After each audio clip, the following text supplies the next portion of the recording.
Hello guys, आज हम पढ़ने वाले हैं कोल-रॉस का नियम। ये हमारी इलेक्ट्रोकेमिस्ट्री की दूसरी क्लास रहेगी। इसमें हम कोल-रॉस का नियम और उसके अनुप्रयोग देखेंगे। तो चलिए शुरू करते हैं। कोल-रॉस एक साइंटिस्ट थे। इन्होंने इनफाइनाइट डाइल्यूशन यानी कि अनंत तनुता पर विद्युत अपघट्यों की चालकता यानी कि मोलर चालकता और तुल्यांकी चालकता का अध्ययन किया और यह नियम दिया। इन्होंने अपने नियम में क्या बताया?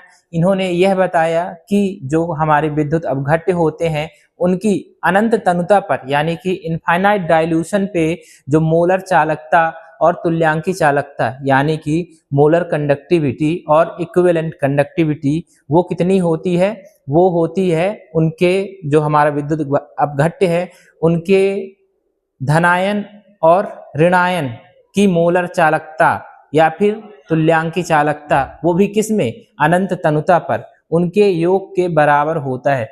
जैसे हम समझेंगे कि हमारा कोई विद्युत अपघट्य है, मान लेते हैं NaCl है ना। ये हमारा कैसा विद्युत अपघट्य है? प्रबल विद्युत अपघट्य है। जब हम इसका इलेक्ट्रोलिटिक सॉल्यूशन बनाएंगे तो वो किस फॉर्म में टूटेगा? Na+ और Cl- में। अब जो कोल-रॉस हैं वो क्या, इन्होंने क्या नियम क्या दिया अपना? इन्होंने अपने नियम में ये बताया कि हमारे विद्युत अपघट्य की अनंत तनुता पर मोलर चालकता या फिर तुल्यांकी चालकता, तो हम ले लेते हैं कि अनंत तनुता यानी कि इसको हम ऐसे दिखाते हैं, इनफाइनाइट लिखते हैं, यानी कि हमारे विद्युत अपघट्य की अनंत तनुता पर चालकता, मोलर चालकता किसके बराबर होगी? इस विद्युत अपघट्य के धनायन और ऋणायन की मोलर चालकता या फिर तुल्यांकी चालकता यानी कि मोलर कंडक्टिविटी और इक्विवेलेंट कंडक्टिविटी, वो भी कैसे में? इनफाइनाइट डाइल्यूशन में अनंत तनुता पर मोलर चालकताओं के योग के बराबर होता है ना, समेशन के बराबर होगा। ये हमारा नियम था किसका? कोल-रॉस का नियम। ये Cl-। ये हमने एग्जाम्पल लेके हमारे कोल-रॉस के नियम से इसको समझा दिया। ये किस नियम के अनुसार हुआ? हमारे कोल-रॉस के नियम के हिसाब से हुआ है ना। तो अब इसको जनरल फॉर्म में कैसे लिखेंगे? मान लेते हैं हमारा कोई विद्युत अपघट्य है AX/BY। इसको जब हम किसी सॉल्वेंट में डिसॉल्व करेंगे तो ये किस में टूटेगा? ये हमारा विद्युत अपघट्य है, अपने आयनों में टूटेगा। तो कैसे टूटेगा? ये XaY++YBX- है ना। इस तरीके से ये टूटा। अब कोल-रॉस के नियम के हिसाब से हम इसकी तुल्यांकी चालकता या फिर मोलर चालकता कैसे बताएंगे? ये हमारा इलेक्ट्रोलाइट है, विद्युत अपघट्य है, इसकी जो अनंत तनुता पर इनफाइनाइट डाइल्यूशन में मोलर चालकता क्या हो जाएगी? λ∞ AX/BY। ये किसके बराबर होगी? इसके अनंत तनुता पर इसके धनायन व ऋणायन की मोलर चालकता या फिर तुल्यांकी चालकता के योग के बराबर होगी, यानी कि X λ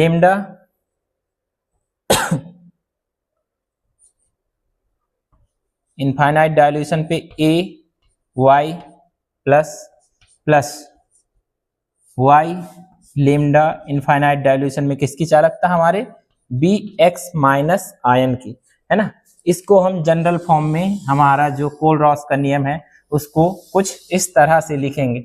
तो हमने कोल-रॉस का नियम देखा। ये नियम क्या बताता है कि हमारे किसी विद्युत अपघट्य की अनंत तनुता पर मोलर चालकता या फिर तुल्यांकी चालकता किसके योग के बराबर होती है? अनंत तनुता पर उसके धनायन और ऋणायन की मोलर चालकता या फिर तुल्यांकी चालकता के योग के बराबर होती है।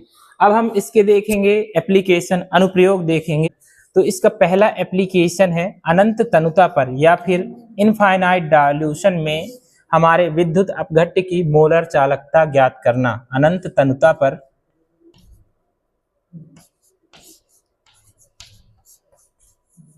विद्युत अपघट्य की मोलर चालकता ज्ञात करना।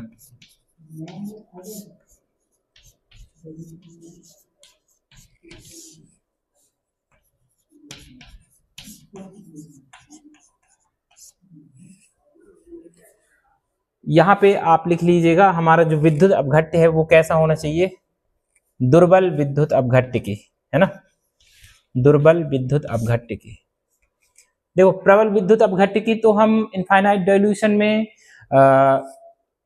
मोलर चालकता या फिर तुल्यांकी चालकता ज्ञात कर लेते हैं। बस हमें दिक्कत किस में आती है, जो हमारे दुर्बल विद्युत अपघट्य होते हैं उन्हीं की मोलर चालकता निकालने में दिक्कत जाती थी। कैसे, जब इन्होंने कोलरॉस नाम के साइंटिस्ट थे, इन्होंने पहले एक्सपेरिमेंट किया, जब अध्ययन किया था, एनालिसिस किया था अनंत तनुता पर चालकताओं का, तो उन्होंने दोनों, एक तो वीक इलेक्ट्रोलाइट और एक स्ट्रॉन्ग इलेक्ट्रोलाइट यानी कि प्रबल विद्युत अपघट्य और दुर्बल विद्युत अपघट्य दोनों का एनालिसिस किया। तो उन्होंने एक ग्राफ प्लॉट किया किसके किसके बीच में, आपकी मोलर कंडक्टिविटी और कंसंट्रेशन के बीच में, है ना। तो ये जब उन्होंने प्रबल विद्युत अपघट्य के लिए ग्राफ प्लॉट किया तो उन्हें कुछ ऐसा ग्राफ मिला था, और जब स्ट्रॉन्ग इलेक्ट्रोलाइट के लिए ये ग्राफ प्लॉट किया तो उन्हें कुछ ऐसा ग्राफ मिला, है ना। तो ये हमारे किसके लिए है, स्ट्रॉन्ग इलेक्ट्रोलाइट के लिए, और ये किसके लिए है, वीक के लिए। तो स्ट्रॉन्ग इलेक्ट्रोलाइट का आपको ग्राफ दिख रहा है, यहाँ पे आपकी कंसंट्रेशन टेंस टू क्या है, 0, मतलब यहाँ पे कंसंट्रेशन, इसको हम इनफाइनाइट डाइल्यूशन इस पे मान सकते हैं। तो हम जो हमारे स्ट्रॉन्ग इलेक्ट्रोलाइट है उसकी तो हम स्ट्रॉन्ग इनफाइनाइट डाइल्यूशन में मोलर चालकता निकाल सकते हैं with the help of this graph, है ना। इस ग्राफ की सहायता से हम अनंत तनुता पर प्रबल विद्युत अपघट्य की मोलर चालकता निकाल सकते हैं। लेकिन जब हम देखते हैं हमारे दुर्बल विद्युत अपघट्य की मोलर चालकता, तो हमें ग्राफ कुछ इस तरीके से मिलता है, यानी कि ग्राफ यहाँ पे आकर क्या हो जाता है, स्ट्रेट हो जाता है। अब हमें बताना है अनंत तनुता पर चालकता, यानी कि वीक इलेक्ट्रोलाइट की अनंत तनुता पर चालकता बतानी है, तो इस ग्राफ की सहायता से तो बता नहीं सकते थे, इसीलिए कोलरॉस ने अपना ये नियम बताया। उन्होंने ये नियम में क्या बताया, नियम तो हम देख चुके हैं, अब हम इसका एप्लीकेशन देख रहे हैं, एप्लीकेशन पार्ट। तो जो एप्लीकेशन है, पहला एप्लीकेशन हम देख रहे हैं, इसमें पहला एप्लीकेशन है कि अनंत तनुता पर दुर्बल विद्युत अपघट्य की मोलर चालकता ज्ञात करना। अब हम एग्जाम्पल ले लेते हैं, हमारा जो दुर्बल विद्युत अपघट्य है वो क्या है, एसिटिक एसिड CH3COOH। ये हमारा कैसा विद्युत अपघट्य है, दुर्बल विद्युत अपघट्य है। जब इसको हम किसी सॉल्वेंट में डिसॉल्व करते हैं तो ये अपने आयनों में टूटता है। कैसे टूटता है, एक तो हमें मिलता है CH3COO- और H+ आयन, है ना, ये दो आयन हमें मिलते हैं। अब इसकी हम अनंत तनुता पर मोलर चालकता डायरेक्टली तो नहीं बता सकते हैं, तो हम इसमें यूज करते हैं किसका, कोलरॉस नियम का। उस नियम के अनुसार यदि हमें इसकी अनंत तनुता पर मोलर चालकता बतानी है, तो यदि हमें कोई CH3COO- और H+ की अनंत तनुता पर मोलर चालकता बता दें तो हम इसकी भी अनंत तनुता पर मोलर चालकता बता सकते हैं। तो अब हम करते कैसे हैं, इनकी मोलर चालकता ज्ञात करने के लिए हम एग्जाम्पल लेते हैं कुछ, जैसे हो गया आपका CH3COONA। ये हमारा कैसा इलेक्ट्रोलाइट है, स्ट्रॉन्ग इलेक्ट्रोलाइट है। जब इसको हम डिसोसिएट करेंगे तो हमें क्या मिलेगा, CH3COO- Na+। दूसरा एग्जाम्पल हम ले सकते हैं किसका, HCl का। यहां से हमें कौन सा आयन मिल जाएगा, पॉजिटिव, H+। मतलब हमें ये दो आयन चाहिए, इनकी अनंत तनुता पर हमें चालकता निकालनी है, मोलर चालकता। तो यहां से हमें मिल जाएगा H+ और Cl-। दो आयन यहां से मिल गए। एक हम और स्ट्रॉन्ग, देखो हमें यहाँ सोडियम भी दिख रहा है, यहाँ क्लोराइड भी दिख रहा है, तो इनको हटाने के लिए एक और इलेक्ट्रोलाइट हम ले लेते हैं, मान लेते हैं NaCl है हमारे पास। जब हम इसको डिसोसिएट करेंगे तो ये किस में टूटेगा, Na+ और Cl- में। देखो ये तीन तरीके की हमें रिएक्शन मिल गई हैं। अब इनसे, इनकी हेल्प से हमें इसकी भी मोलर चालकता पता है, क्योंकि ये स्ट्रॉन्ग इलेक्ट्रोलाइट है तो अनंत तनुता पर मोलर चालकता पता होगी, इसकी भी मोलर चालकता पता होगी, इसकी भी मोलर चालकता पता होगी। ये सभी कैसे हैं, स्ट्रॉन्ग इलेक्ट्रोलाइट है। अब इनकी भी हमें इनसे ही पता लगा सकते हैं कि ये हमारा बराबर होगा किसके, इन दोनों के योग के बराबर। इसका भी हम लिख सकते हैं ऐसे, है ना, ये हो गया।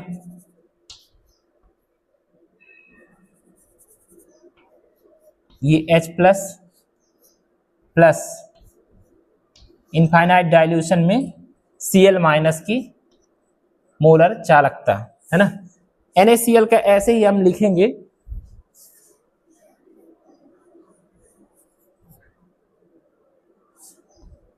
इसको लिख सकते हैं इनफाइनाइट डाइल्यूशन में H प्लस, ये इनफाइनाइट डाइल्यूशन में Na प्लस हो जाएगा, प्लस इनफाइनाइट डाइल्यूशन में किसकी मोलर चालकता, Cl माइनस की।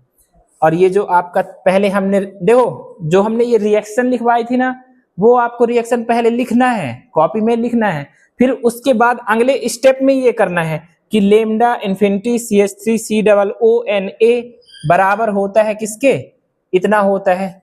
इसी तरीके से इनको भी लिखेंगे, और इनको कैसे लिखेंगे, इनको कि कोल-रॉस के नियम के अनुसार ये होता है ना। तो हमें 3 समीकरण मिल गए, ये पहला, ये दूसरा और ये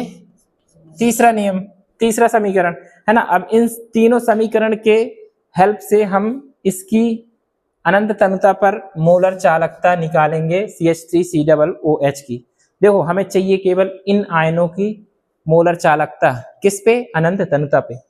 हमें इसमें एक दिख रहा है मोलर चालकता, है ना। तो ये जो समीकरण 1 है और समीकरण 2 है, इन दोनों को यदि हम जोड़ दें तो हमें ये वाला पार्ट तो मिल गया, है ना, ये वाला पार्ट मिल गया, ये पार्ट मिल गया, मतलब लेमडा इन्फिनिटी CH3COO माइनस और लेमडा इन्फिनिटी H प्लस, मतलब हमारा इसका निकाल सकते हैं। अब हमें जो एक्स्ट्रा पार्ट बच गया वो क्या है, Na प्लस बचा है और Cl माइनस, तो इनको हटाना है। तो अब इनको हटाएंगे कैसे, हमें यहाँ पे दिख रहा है लेमडा इन्फिनिटी Na प्लस और plus lambda infinity Cl minus. तो यदि हम 1 और 2 को जोड़ के समीकरण 3 को घटा दें तो हमें क्या मिल जाएगा, यही मिलेगा, लेमडा इन्फिनिटी CH3COO माइनस। इसको हम लिख सकते हैं इक्वेशन 1, 2 एंड 3 से, कैसे लिख सकते हैं कि CH3COO माइनस मोलर चालकता हम लिख रहे हैं यहाँ पे, मोलर चालकता इसकी प्लस मोलर चालकता हमारे H प्लस आयन की, ये बराबर हम लिख सकते हैं किसके, 1 और 2 को हम जोड़ रहे हैं और 3 को घटा रहे हैं, तो इसके बराबर हो जाएगी हमारे किसके, lambda infinity CH3COONA plus lambda infinity HCl plus lambda infinity NaCl, है ना, NaCl। तो इस तरीके से हम बता सकते हैं हमारे CH3COOH की मोलर चालकता, है ना, अनंत तनुता पर। जैसे देखो, अब ऊपर का मैं साफ कर देता हूं, ये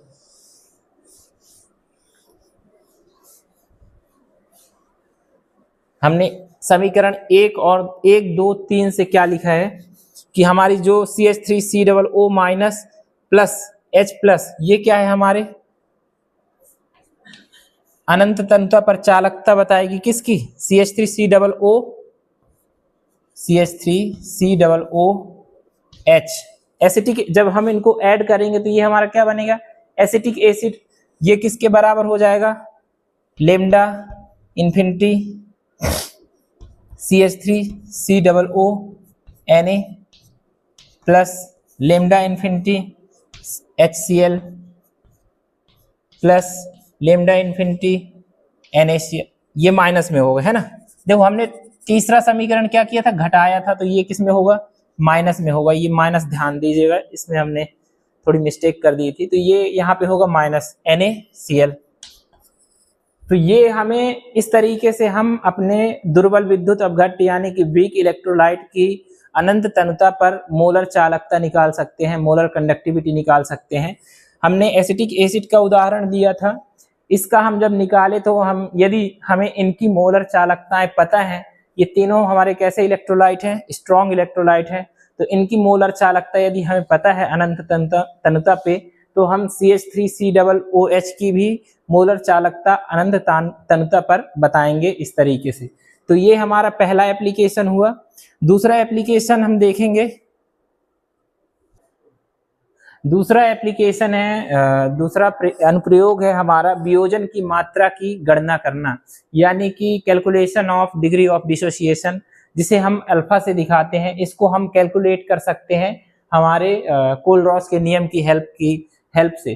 कैसे कैलकुलेट करेंगे, इसके लिए एक फॉर्मूला होता है, अल्फा बराबर होता है lambda m divided by lambda m infinite dilution में, है ना। देखो हम मोलर चालकता तो किसी विद्युत अपघट्य की निकाल लेंगे एक्सपेरिमेंटली। अब जो इनफाइनाइट अनंत तनुता पर मोलर चालकता है, इसे हम किसकी हेल्प से निकालेंगे, कोल-रॉस के नियम के हेल्प से निकालेंगे। तो यहाँ पे हमारा अल्फा क्या है, डिग्री ऑफ डिसोसिएशन, वियोजन की मात्रा, डिग्री ऑफ डिसोसिएशन।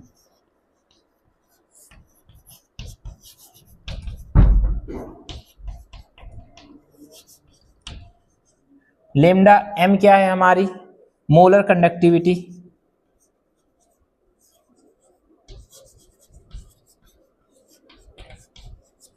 और इनफाइनाइट लेमडा m क्या है हमारा, molar conductivity eight infinite dilution, infinite dilution. Infinite dilution में मोलर चालकता, यानी कि अनंत तनुता पर मोलर चालकता, और ये है हमारी मोलर चालकता। तो हम कोल-रॉस के नियम की हेल्प से क्या निकाल सकते हैं, हमारे वियोजन की मात्रा की गणना कर सकते हैं, यानी कि डिग्री ऑफ डिसोसिएशन कैलकुलेट कर सकते हैं। इसके लिए फॉर्मूला है अल्फा बराबर lambda m upon lambda infinity m। अब इसके बाद हमारा जो तीसरा एप्लीकेशन है कोल-रॉस नियम का, वो क्या है हमारा, हमारा तीसरा एप्लीकेशन है कोल-रॉस नियम का, वो है दुर्बल विद्युत अपघट्य का वियोजन स्थिरांक की गणना करना, जिसे हम Ka से दिखाते हैं। क्या है ये, हमारे डिसोसिएशन कांस्टेंट की कैलकुलेट करना है, किसके लिए, हमारे वीक इलेक्ट्रोलाइट के लिए। इसके लिए हम फॉर्मूला देखते हैं, Ka बराबर होता है आपका C alpha square upon 1 minus alpha, है ना। ये क्या होता है हमारा फॉर्मूला होता है, किसके लिए, डिसोसिएशन कांस्टेंट निकालने के लिए। किसके डिसोसिएशन कांस्टेंट, वीक इलेक्ट्रोलाइट्स का। अब डिसोसिएशन कांस्टेंट क्या कहलाता है, जैसे हमारा CH3COOH एसिटिक एसिड हमने लिया था, इसको हमने डिसोसिएट करवाया था किसमें, CH3COO minus plus H plus में, है ना। ये हमारा कैसा है, वीक इलेक्ट्रोलाइट है, कंप्लीटली डिसोसिएट तो होता नहीं है, तो ये किस में होता है, इक्विलिब्रियम में होता है। अब इक्विलिब्रियम में होता है तो अब इसमें क्या होता है, एक कांस्टेंट होता है जिसको हम इक्विलिब्रियम कांस्टेंट बोल देते हैं, या फिर डिसोसिएशन कांस्टेंट बोल देते हैं। इसके लिए Ka हम कैसे लिखते हैं, CH3COO माइनस प्लस, या फिर ऐसे मल्टीप्लाई में रहता है H plus, divided by concentration of reactant divided by concentration of product concentration of reactant, है ना। ये CH3COOH, ये हमारा क्या हो गया, डिसोसिएशन कांस्टेंट कहलाया। तो इसके लिए फॉर्मूला हमने ये देखा। अब अल्फा कैसे निकालते हैं, यहाँ पे आपको पता है कि यहाँ अल्फा जो है वो क्या है, डिग्री ऑफ डिसोसिएशन। अल्फा बराबर हमने क्या देखा था, lambda m divided by infinite lambda m, ये हमने देखा था। अब यहाँ पे हम जो इनफाइनाइट लेमडा m है, इसको हम किसकी हेल्प से निकालेंगे, हमारे कोल-रॉस के नियम की हेल्प से निकालेंगे। तो ये हमने देखा कोल-रॉस का नियम और उसके कुछ एप्लीकेशन देखे। यहाँ पे हमारे ये नियम जो है समाप्त होता है। यदि हमारा कंटेंट हेल्पफुल लगा हो तो आप हमारे चैनल को सब्सक्राइब करिएगा और वीडियो को लाइक करिएगा और अपने दोस्तों में भी शेयर करिएगा। Thank you.